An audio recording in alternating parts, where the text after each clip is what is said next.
The next one, of course, is a part of that as well, which is holding on to losers too long. Yeah. Where you get emotionally married to the thing. And even worse, of course, is adding to those losers along the way.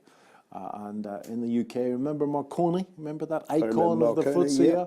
Fell from £13 to a few pennies. Yep.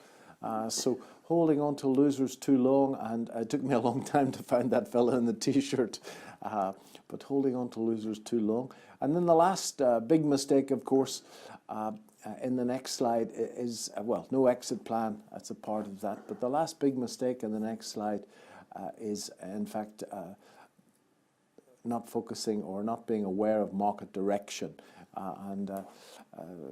Whether the market is rising or falling, everything follows from that. And it's like a roller coaster that I've put in the next slide. I think it takes one heck of a long time to get up there, but falls very fast indeed. Yeah.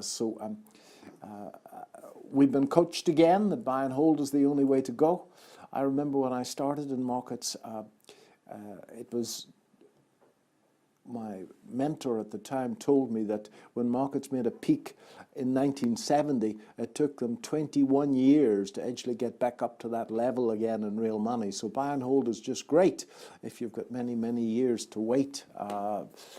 Nevertheless, at VectorVest, our motto is that we want to buy shares with great fundamentals that are rising, that are in the throes of a strong trend, and we want to buy them when the general market is rising. So we're very, very aware of market timing, and we have market timing tools for traders who want to be swing traders, want to be spread bettors, and we've got market timing tools for long-term position traders. And that just shows the American market, the pullback to 2003, then what's now called the global financial crisis, and we've now got a market which is still rising, and it's still, in our view, a bull market fundamentally. Right. And although there was a furore in the paper last weekend that the Dow had pulled back, it had only pulled back to the low of about 10 days ago, so it's hardly a bear market as yet.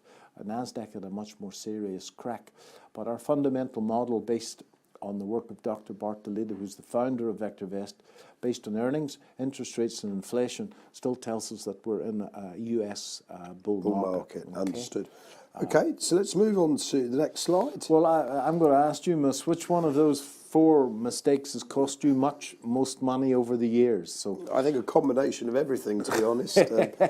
You clearly remember your losers very, very well in terms of, the heavy losses. So I won't comment too much. holding on to lose.